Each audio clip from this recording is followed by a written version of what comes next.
नमस्कार दोस्तों, स्वागत है आप सबका मेरे YouTube चैनल में। फंडामेंटल एनालिसिस वीडियो सीरीज में आज हम बेसिक पैरामीटर सीखने वाले हैं, जैसे कि EPS, PE, market cap, dividend, book and book value. ये क्या होते हैं, कैसे कैलकुलेट होते हैं, और सबसे इम्पोर्टेंट हम ये सीखने वाले हैं कि इनको कैसे अप्लाई करें फंडामेंटल एनालिसिस करते हुए। ये सभी पैरामीटर या रेशियो वैल्यू इन्वेस्टिंग में बहुत जरूरी होते हैं। ये किसी स्टॉक की फेयर वैल्यू कैलकुलेट करने में यूज होते हैं। अगर आपने हमारा पिछला वीडियो नहीं देखा है तो पहले वो जरूर देखें, लिंक आपको डिस्क्रिप्शन बॉक्स में मिल जाएगा। उस वीडियो में हमने देखा था कि बैलेंस शीट कैसे पढ़ते हैं, इनकम स्टेटमेंट क्या होता है, पीयर कंपैरिजन कैसे करते हैं, और how to check the share holding patterns. ऐसे क्वेश्चंस के आपको आंसर मिल जाएंगे। वो आपका बेस कवर कर देगा और यहाँ पे आपके बेसिक पैरामीटर्स सीख जाएंगे। अगर आप इस चैनल को फर्स्ट टाइम विजिट किए तो प्लीज सब्सक्राइब करें। अगर वीडियो आपको अच्छा लगे तो अपने फ्रेंड्स फैमिली के साथ शेयर भी कर सकते हो। अगर आपके पास स्टॉक मार्केट को लेकर कुछ भी क्वेश्चन है तो आप कमेंट बॉक्स में जरूर डाल सकते हो। तो चलो दोस्तों, शुरू करते हैं आज की learning. Fundamental analysis, basic ratios. ठीक है, पहला क्वेश्चन आपके दिमाग में आता होगा, फंडामेंटल एनालिसिस क्या होता है दोस्तों। फंडामेंटल एनालिसिस का मतलब होता है किसी स्टॉक की फेयर वैल्यू कैलकुलेट करने का एक मेथड होता है, जिसको कि हम फंडामेंटल एनालिसिस बोलते हैं। फंडामेंटल एनालिसिस दो कैटेगरी में डिवाइड होता है, क्वांटिटेटिव एंड क्वालिटेटिव। क्वांटिटेटिव मतलब कि नंबर्स या अमाउंट्स में कुछ इंफॉर्मेशन दिखाई जाती है, जिसको कि उसके उसके बेस पर एनालिसिस करते हैं, उसको फंडामेंटल एनालिसिस बोलते हैं। क्वालिटेटिव एनालिसिस मतलब इसमें नंबर्स और अमाउंट्स नहीं होते हैं, बट इसमें आपको नॉन टचेबल थिंग्स होती है, लाइक नेचर, स्टैंडर्ड, कि आप कौन सा किस टाइप का बिजनेस कर रहे हो, कंपनी की बुक वैल्यू क्या है, गुडविल क्या है, मैनेजमेंट कैसा है, मैनेजमेंट की रेटिंग कैसी है, वो सब चीजें मैटर करती है। नेक्स्ट दोस्तों, सबसे कॉमन कॉमन चीज होती है शेयर प्राइस। शेयर प्राइस किसी भी स्टॉक की न्यूमेरिक वैल्यू होती है, वो दिखाती है कि अगर आपको एक शेयर बाय करना है तो कितना रुपए आपको पे करना पड़ेगा। शेयर शेयर की प्राइस ऊपर नीचे होती रहती है, तो शेयर की प्राइस ऊपर नीचे होती है डिमांड और सप्लाई से। अगर डिमांड हाई होगा तो उसकी प्राइस बढ़ जाएगी, और अगर डिमांड कम हो जाएगा तो प्राइस भी गिर जाएगी। दोस्तों, लोगों के दिमाग में क्वेश्चन होता है कि अगर हमें दो कंपनी है तो उनकी शेयर प्राइस को कंपेयर करना चाहिए क्या। नहीं दोस्तों, दोनों दोनों शेयर की प्राइस को कंपेयर नहीं कर सकते हो, क्योंकि उसको आने वाले हम इसी वीडियो में हम देखने वाले हैं। क्या किसी एक शेयर की प्राइस मान लो 100 रुपए और दूसरे शेयर की प्राइस 200 रुपए, दूसरी कंपनी की शेयर की प्राइस 200 रुपए, तो क्या 200 रुपए वाला जो शेयर है वो बड़ी कंपनी से बिलोंग करता है? ऐसा भी नहीं दोस्तों।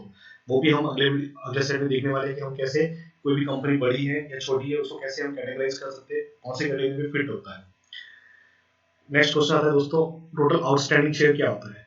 टोटल ये किसी भी कंपनी के नंबर ऑफ अवेलेबल शेयर्स को हम टोटल आउटस्टैंडिंग शेयर बोलते हैं। मतलब उस कंपनी के कितने शेयर्स हैं उसको हम आउटस्टैंडिंग शेयर्स बोलते हैं। क्या दोस्तों ज्यादा शेयर मतलब बड़ी कंपनी? नो, ऐसा भी नहीं है। तो वो भी हम अगले वीडियो में देखने वाले हैं। नेक्स्ट टॉपिक होता है दोस्तों मार्केट कैपिटलाइजेशन। मार्केट कैपिटलाइजेशन किसी कंपनी की वर्थ क्या है उसको दिखाता है, मतलब उस कंपनी का कितना वैल्यू है उसको दिखाता है मार्केट कैपिटलाइजेशन। मार्केट कैपिटलाइजेशन सभी सभी शेयर्स का प्राइस को ऐड करके निकलता है। मतलब किसी कंपनी के जितने शेयर्स हैं उसको अगर हम शेयर प्राइस से मल्टीप्लाई करते हैं तो उस कंपनी का मार्केट कैप हो जाता है। तो दोस्तों, मार्केट कैप से पता चलता है कि कंपनी बड़ी लार्ज कैप है, मिड कैप है, स्मॉल कैप है या माइक्रो कैप है, न कि शेयर प्राइस से। तो अगर आपको कोई कंपनी का शेयर प्राइस ज्यादा दिख रहा है बट उसका जिसका मार्केट कैप ज्यादा होगा वो कंपनी बड़ी होगी। तो अगर मार्केट कैप की कैटेगरी वाइज कंपनी, हम 4 कैटेगरीज में कंपनी को डिवाइड कर सकते हैं, micro cap, small cap, mid cap और लार्ज कैप। जनरली आपको स्मॉल, मिड और लार्ज कैप मिलेगा। माइक्रो कैप मतलब बहुत छोटी कंपनी दोस्तों, जिनका कि मार्केट कैप 500 करोड़ से कम होता है, और स्मॉल कैप जिनका मार्केट कैप 500 करोड़ से लेकर 7,000 करोड़ के बीच में होता है उसको हम स्मॉल कैप बोलते हैं। मिड कैप कंपनी 7,000 करोड़ से लेकर 20,000 करोड़ तक की कंपनीज होती है। लार्ज कैप जिन कंपनी का मार्केट कैप 20,000 करोड़ से ज्यादा हो उसको हम लार्ज कैप बोलते हैं। तो दोस्तों, लार्ज कैप,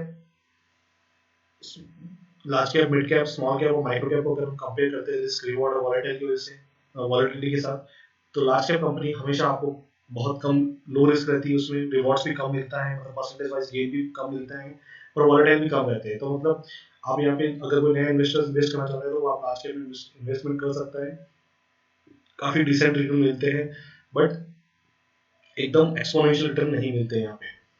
मिड कैप मतलब मीडियम रिस्क रहती है, मीडियम रिवॉर्ड रहता है और मीडियम वॉलेटाइल रहते हैं, मतलब ऊपर मतलब लार्ज कैप से ज्यादा बट स्मॉल कैप से कम रिटर्न आपको मिलता है। स्मॉल कैप मतलब वेरी हाई रिटर्न्स होते हैं दोस्तों, और हाई रिस्क भी रहता है और हाई वॉलेटाइल भी रहते हैं, मतलब कुछ कुछ स्टॉक्स अगर आप उनमें कुछ कॉर्पोरेट गवर्नेंस के इश्यूज आ गए तो वो जीरो भी हो सकता है। लास्ट है माइक्रो कैप, जिनके मार्केट कैप बहुत छोटे थे दोस्तों, वेरी हाई वॉलेटाइल होते हैं, हाईली वेरी हाई रिवॉर्ड होता है और हाई रिस्क होता है, मतलब काफी टाइम आप देखोगे जो कंपनी माइक्रो कैप में होती है वो अपर सर्किट में ही ट्रेड करती है, upper circuit and lower circuit, मतलब सर्किट पे ही चलती है, सर्किट पे रहती है, तो उस कंपनीज को हम ट्रेड करने से अवॉइड करना चाहिए दोस्तों। अगर आप एक न्यू ट्रेडर हो या न्यू इन्वेस्टर्स हो मार्केट में, तो आपको लार्ज कैप में ज़्यादा प्रेफर करना चाहिए, थोड़ा मिड कैप में एक्सपोजर कीजिए, पर स्मॉल कैप और माइक्रो कैप से थोड़ा दूर है, जब तक कि आपको एक कंफर्ट जोन पे नहीं आते हो तब तक आपको दूर रहना चाहिए उससे। तो हमने देखा कि मार्केट कैपिटलाइजेशन से हम डिसाइड कर सकते हैं कि कंपनी बड़ी है, छोटी है या मीडियम साइज की कंपनी है, न कि शेयर प्राइस से। नेक्स्ट है ईपीएस दोस्तों। ईपीएस का मतलब है अर्निंग पर शेयर। अगर मान लो आप कंपनी के प्रॉफिट को नंबर ऑफ शेयर्स पे डिवाइड कर दोगे तो आपको उस कंपनी का ईपीएस मिल जाएगी। तो मतलब अर्निंग प्रॉफिट, मतलब प्रॉफिट पर शेयर भी बोल सकते हो आप उस कंपनी का, पर शेयर कितना उसको अर्निंग हो रहा है कंपनी का। नेक्स्ट है PE. P price to earning ratio भी बोलते हैं, प्राइस टू अर्निंग रेशियो बोलते हैं। इसका मतलब होता है कि आपका जो शेयर का प्राइस है उसको अगर आपकी अर्निंग पर शेयर या मतलब ईपीएस से डिवाइड कर देते हैं तो वो आपका पी रेशियो आ जाता है। पी रेशियो किसी कंपनी का ये दिखाता है कि कंपनी के करंट और पास्ट और फ्यूचर के अर्निंग में जो एक्सपेक्टेड है, मार्केट उसको कितना पे करने के लिए रेडी है, तो कितने टाइम्स उसको पे करने के लिए रेडी है, तो उसको आपको पी में कैलकुलेट होता है दोस्तों। नेक्स्ट होता है इंडस्ट्री पी। इंडस्ट्री पी मतलब होता है कि जैसे मान लो आपने टाटा मोटर्स का पी निकाल दिया, तो ऑटो सेक्टर टाटा मोटर्स है तो ऑटो सेक्टर की पूरी जो पी होगी वो पी होगी। जैसे सेक्टर वाइज जो पी होती है उसको इंडस्ट्री पी बोलते हैं, जैसे ऑटो का, फार्मा का, बैंकिंग का, फाइनेंस का, ये सब चीजों, फाइनेंशियल एनबीएफसी का ये जो पी होता है वो इंडस्ट्री पी कहलाता है। तो हम जनरली जब स्टॉक के साथ हम जो वैल्यू इन्वेस्टिंग के लिए देखते हैं या फिर जो फेयर वैल्यू कैलकुलेट करते हैं हम पी और इंडस्ट्री पी को कंपेयर करते हैं। हम जनरली प्रेफर करते हैं कि जिनकी पी इंडस्ट्री पी से कम है उसको प्रेफर करते हैं। पर दोस्तों ऐसा जरूरी नहीं है कि आपको कम पी इंडस्ट्री पी से जिसकी पी कम होगी वो आपको वैल्यू इन्वेस्टिंग के लिए अच्छा है, ऐसा नहीं है। ग्रोथ स्टॉक्स में या जो अच्छे रिटर्न देते हैं, जो काफी अच्छी कंपनीज है, काफी अच्छा उनके पास जो कॉर्पोरेट होने को भी इश्यूज नहीं आते हैं, काफी अच्छा वेल पैक मैनेजमेंट है, वो उन सब चीजों के लिए उनका पी काफी हाई रहता है, वो इंडस्ट्री से हाई पी पे मिलते हैं। तो दोस्तों एक एग्जांपल लेते हैं, एबीसी कंपनी है, मान लो उसके पास उसकी जो एक शेयर की प्राइस 800 रुपए है और उस कंपनी के 1000 शेयर अवेलेबल है मार्केट में, और कंपनी का प्रॉफिट मान लो पिछले साल 50,000 रुपए हुआ, तो मार्केट कैप कैसे निकलेगा? जैसा कि हमने बताया कि share price multiply number of shares, तो मतलब 8 लाख रुपीज हो गया, 800 मल्टीप्लाई बाय 1000 मतलब 8 लाख। अभी ईपीएस कैलकुलेट करना है तो आपको जो profit divide by number of shares, तो 50,000 आपका प्रॉफिट था, डिवाइड किया दिया 1000 शेयर से, तो आपको 50 रुपीज पर शेयर उसका ईपीएस आ गया। अभी आपको पी निकालना है तो 800 को डिवाइड कर दीजिए ईपीएस से, तो जो कि है 50, तो आपका 16 रुपए आ गया, तो पी इसका 16 हो गया। मान लो फॉर एग्जांपल इसका इंडस्ट्री पी 14 है, तो आप ये देख सकते हो कि अभी ये मतलब इसका पी ज्यादा है तो आप इसको अवॉइड भी कर सकते हो, बट आपको ये देखना चाहिए क्या एबीसी की स्टॉक में ग्रोथ के ऑप्शंस हैं या ग्रोथ की पॉसिबिलिटीज है, तो आप उस कंपनी को बाय भी कर सकते हो। नेक्स्ट होता है दोस्तों फेस वैल्यू। फेस वैल्यू एक न्यूमेरिक वैल्यू है, जिसका भी कोई एक फिक्स वैल्यू होती है, जो कि कंपनी जब इनिशियल पब्लिक आईपीओ में लाते वक्त वैल्यू, फेस वैल्यू, एक न्यूमेरिक वैल्यू देती है, जैसे कि 10, 20 या 2 उस तरह से देती है और वो मार्केट में आती है। कोई भी जब फेस वैल्यू दो ही बार चेंज होती है, या तो स्टॉक दो ही बार चेंज होती है, या तो स्टॉक स्प्लिट होता है या फिर कंसोलिडेट होता है। स्प्लिट का मतलब होता है दोस्तों, जैसे मान लो एक कंपनी है, उसके पास 1000 शेयर्स हैं और अभी उसकी प्राइस 800 रुपए है, तो जब कंपनी अगर स्प्लिट होगी तो मान लो 1:2 में हुआ, मतलब एक शेयर का 2 शेयर हो गया है, तो आपकी शेयर की प्राइस हो जाएगी आधी और नंबर ऑफ शेयर्स हो जाएंगे डबल, मतलब 800 की प्राइस 400 हो जाएगी और जो 1000 शेयर थे वो 2000 शेयर बन जाएंगे। तो इस तरह से वो स्प्लिट्स होता है। कंसोलिडेटेड में वो रिवर्स होता है, 2000 शेयर्स का 1000 शेयर हो जाएगा, प्राइस 400 का वापस 800 हो जाएगा। तो ये स्प्लिट करने बाद और कुछ और कैलकुलेशन जो एडवांस कैलकुलेशन उसमें यूज होता है, बट न्यूमेरिक वैल्यू इसका ज़्यादा कोई हम फंडामेंटल एनालिसिस में इसका फेस वैल्यू इतना कोई मैटर नहीं करता दोस्तों। नेक्स्ट है दोस्तों डिविडेंड। यस, डिविडेंड आपको डायरेक्टली किसी आपका कोई कंपनी बाय करते हो तो उस पर डिविडेंड मतलब आपको मिलता है। डिविडेंड आपके बैंक अकाउंट में आ जाता है। ये आपको जो शेयर की प्राइस जो इंक्रीज होती है, जो आपका ग्रोथ हुआ उसके अलग से मिलता है। तो डिविडेंड क्या होता है दोस्तों, किसी कोई भी कंपनी है ना, उसके पास जो कैश होता है वो अपने शेयर्स में बांट देती है, उसको हम डिविडेंड बोलते हैं। और डिविडेंड कोई भी कंपनी आपके उसके इनकम रिजर्व्स या उनके कैश से सभी शेयर होल्डर्स को बांटती है, और डिविडेंड जनरली आपको पर शेयर बेस पे मिलता है। नेक्स्ट है डिविडेंड यील्ड। डिविडेंड यील्ड एक रेशियो है जो कि डिविडेंड और प्राइस के बीच का रेशियो है। वो दिखाता है कि आपको कंपनी साल भर में कितना पे स्टॉक के प्राइस के हिसाब से कितना आपको पे कर रही है डिविडेंड के रूप में। तो डिविडेंड यील्ड निकालने के लिए आप करोगे ईयरली डिविडेंड। मान लो कोई कंपनी हर क्वार्टरली डिविडेंड देती है, उन क्वार्टरली डिविडेंड्स को ऐड कर देंगे तो आपका वो ईयरली डिविडेंड हो जाएगा। उसको आप प्राइस से डिवाइड कर दीजिए और मल्टीप्लाई बाय 100 कर दीजिए तो आपका डिविडेंड यील्ड आ जाएगा। तो दोस्तों अगर अगर मान लो कोई कंपनी का डिविडेंड दे रही है तो आपको डिविडेंड यील्ड देखना चाहिए या डिविडेंड देना चाहिए? आपको डिविडेंड यील्ड देखना चाहिए, डिविडेंड नहीं, क्योंकि डिविडेंड एक नंबर है। मान लो किसी उसमें एक जैसे मान लो दिखा दिया, मान लो एक कंपनी है, जैसे ये एग्जांपल है यहाँ पे, जिसमें एक एबीसी कंपनी है और एक एक्सवाईजी कंपनी है। एबीसी कंपनी का शेयर प्राइस 800 रुपए है और एक्सवाईजी कंपनी का शेयर प्राइस 300 रुपए है। अगर कंपनी कंपनी ने मान लो 16 रुपए डिविडेंड दिया एबीसी कंपनी ने और एक्सवाईजी ने 8 रुपए दिया, तो अभी आप देखोगे 16 रुपए आपको बड़ा अमाउंट दिख रहा है, करेक्ट? तो ये क्या इसने ज्यादा डिविडेंड दिया? नहीं दोस्तों, ऐसा नहीं होता है। वो प्राइस के ऊपर आपको उसका कंपेयर करना पड़ेगा। तो मैंने क्या किया, dividend divide by price divide किया तो मुझे यहाँ पे और उसका 2% आया। और दूसरी कंपनी जो एक्सवाईजी है उसने 8 डिवाइड बाय 300 इंटू 100 किया तो मुझे 2.6% मिला। तो मतलब आपको कंपनी 2.6% इसने डिविडेंड दिया है, उसने 2% डिविडेंड दिया, तो ऑब्वियसली 2.6% ज्यादा होता है। तो आपको डिविडेंड की जगह डिविडेंड यील्ड चेक करना चाहिए, जिससे कि आपको पता चलेगा कि फेयर कौन सी कंपनी कितना डिविडेंड दे रही है। तो डिविडेंड को चेक करने से पहले आप डिविडेंड यील्ड चेक कीजिए। जिस कंपनी का डिविडेंड यील्ड ज्यादा हो, अगर आप डिविडेंड के बेस पे किसी स्टॉक को बाय करना चाहते हैं तो डिविडेंड यील्ड को जरूर चेक करना। नेक्स्ट होता है दोस्तों बुक वैल्यू। बुक वैल्यू किसी कंपनी का बैलेंस शीट के हिसाब से उसकी वैल्यू होती है। जैसा कि हमने बात किया था शेयर प्राइस के बारे में, शेयर प्राइस डिमांड और सप्लाई पे डिपेंड करता है, उसके ऊपर शेयर प्राइस ऊपर नीचे होती रहती है। पर बुक वैल्यू आपके उसके बैलेंस शीट पे होती है, कितना कंपनी अर्न कर रही है उसके ऊपर आपकी बुक वैल्यू कैलकुलेट होती है। अदर वर्ड्स में हम अगर बोलना चाहें तो हम ये बोल सकते हैं कि कोई कंपनी अगर लिक्विडेट होना चाहती है तो शेयर होल्डर्स के लिए शेयर होल्डर्स को कितना पैसा मिलेगा, तो वो आपका बुक वैल्यू होता है। सबसे सिंपल आम भाषा में, अगर कोई कंपनी डूब जाती है या फिर उसको बैंकरप्सी जाता है तो बुक वैल्यू के हिसाब से उसका पैसा आपका मिलने का सिक्योर रहता है। तो जनरली जब वैल्यू इन्वेस्टिंग करते हैं या फिर लॉन्ग टर्म इन्वेस्टिंग करते हैं तो बुक वैल्यू के पास बहुत ज़्यादा चेक करते हैं। हम जनरली बुक वैल्यू पर शेयर देखते हैं। तो बुक वैल्यू क्या होता है दोस्तों? बुक वैल्यू होता है टोटल असेट्स माइनस लायबिलिटी कर दिया तो आपके पास का बुक वैल्यू आ जाता है। बुक वैल्यू पर शेयर क्या होता है दोस्तों? बुक वैल्यू पर शेयर मतलब आप बुक वैल्यू को नंबर ऑफ जो शेयर्स अवेलेबल है उनसे डिवाइड कर दीजिए, आपका बुक वैल्यू पर शेयर है, उसको बीवीपीएस भी बोलते हैं, वो आ जाएगा। अगर बीवीपीएस ज्यादा है तो अंडर वैल्यूड है, लो है तो ओवर वैल्यूड है। मतलब प्राइस के कंपेयर में अगर आप कंपेयर कर रहे हो कि बहुत ज्यादा है तो वो अंडर वैल्यूड है, और उसकी प्राइस के कंपेयर बहुत कम है तो फिर ओवर वैल्यूड है। प्राइस टू बुक वैल्यू, जैसे हम पी कैलकुलेट करते हैं प्राइस टू अर्निंग, वैसे कैसे प्राइस टू बुक वैल्यू भी कन्वर्ट करते हैं। तो इसमें हम देखते हैं कि मार्केट प्राइस के साथ करस्पॉन्डिंग उसकी बुक वैल्यू पर शेयर कैसी है, तो उसका जो रेशियो आता है उसको हम book value price to book बोलते हैं या पीवी रेशियो बोलते हैं। तो उसमें आपको क्या करोगे, मार्केट शेयर की प्राइस डिवाइड बाय बीवीपीएस करोगे तो आपको प्राइस टू बुक रेशियो आ जाएगा।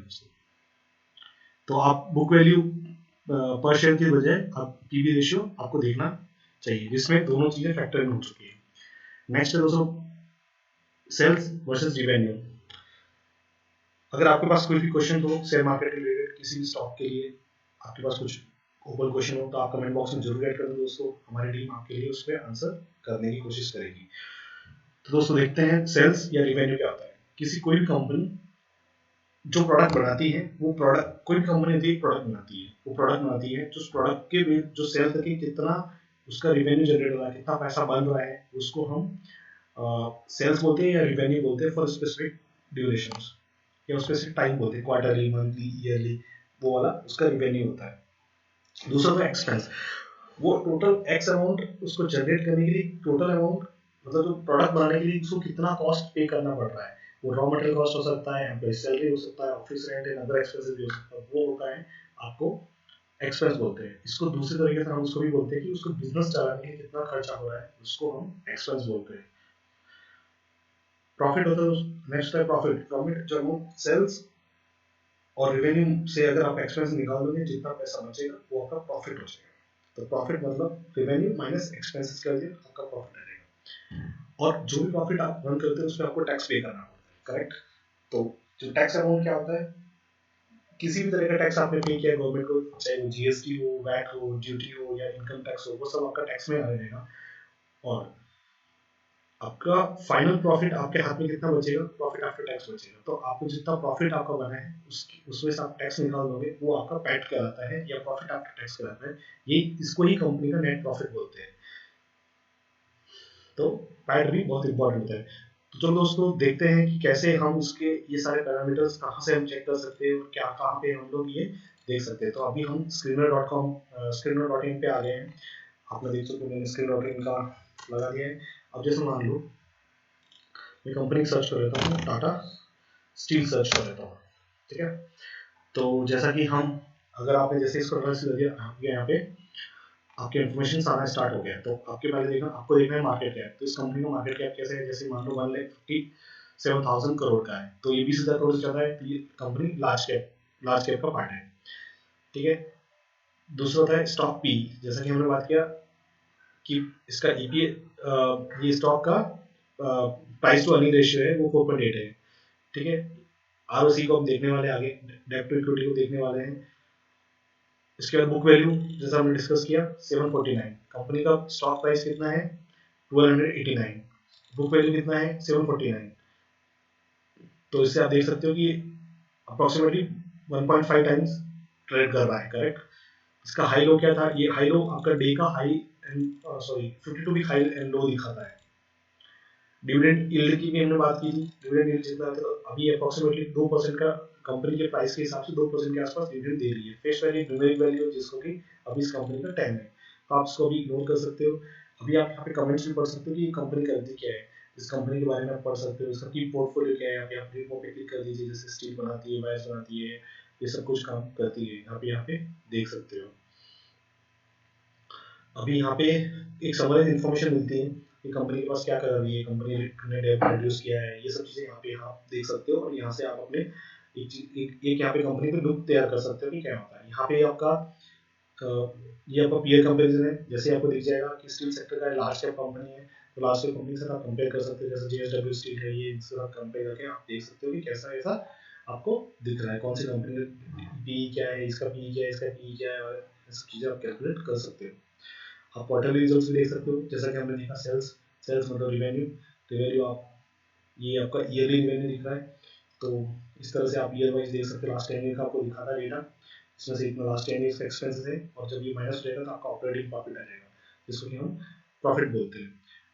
अभी उसके बाद ये टैक्स वगैरह आपने पे कर दिया, तो प्रॉफिट बिफोर टैक्स ये आपका ये हो गया, फिर आपने इस पर टैक्स पे कर दिया, तो आपका नेट प्रॉफिट ये हो गया। तो पहले देख सकते हो आप माइनस मतलब लॉस मेकिंग कंपनी था, उसमें लॉस हुआ उसको, यहाँ पे देखिए आपको प्रॉफिट हुआ, प्रॉफिट फिर लॉस हुआ, फिर प्रॉफिट, फिर लॉस लॉस, फिर वापस प्रॉफिट, अभी प्रॉफिटेबल है कंपनी।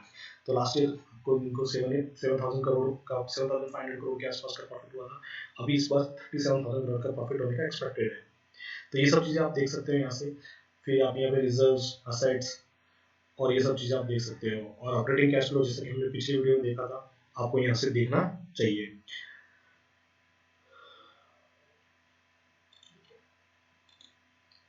अभी हमने बुक वैल्यू पर शेयर, बुक वैल्यू और ये सब देखा था। अगर आपको यहाँ पे बहुत सारे पैरामीटर्स आपको यहाँ पे कम, जैसे ये शेयर होल्डिंग पैटर्न है, आपको और भी कुछ पैटर्न्स देखने हैं, और भी कुछ फाइनेंशियल रेशियो देखना है, तो आप क्या करोगे, जब आप एकदम ऊपर जाओगे तो आप यहाँ पे जाके एडिट रेशियोज पे क्लिक कर दीजिए। यहाँ से जाके आपके पास बहुत सारे चीज़ें और मिल जाएगी और यहाँ से आप ऐड कर सकते हो।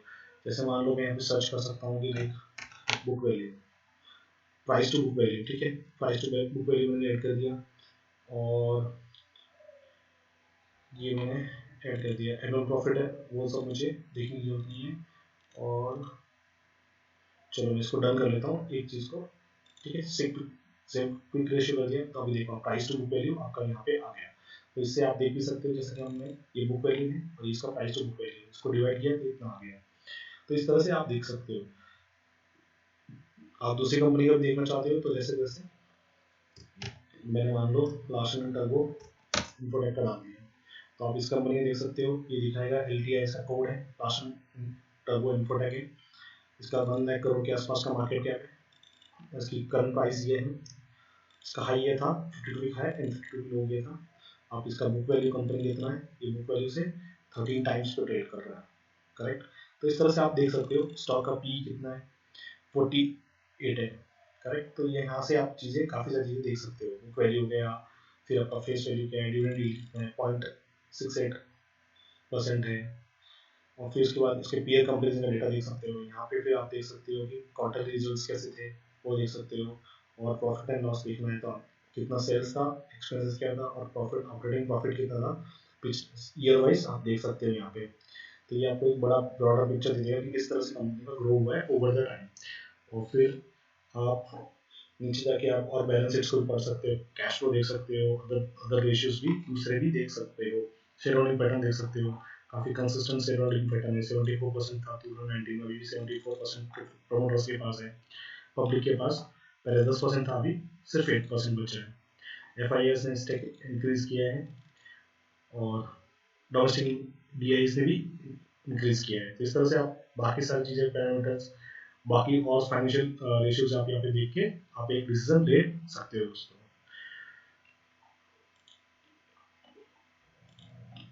तो दोस्तों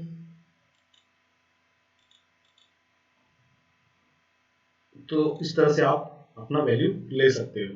तो जैसा कि हमने बुक वैल्यूज ये सारे पैरामीटर्स देखे, अगर आपको इसमें कुछ फास्ट रहा होगा तो आप वापस जाके इस वीडियो को जरूर देखें, तो आपके सारे क्वेश्चंस के आंसर्स मिल सकते हैं दोस्तों। सो थैंक यू दोस्तों।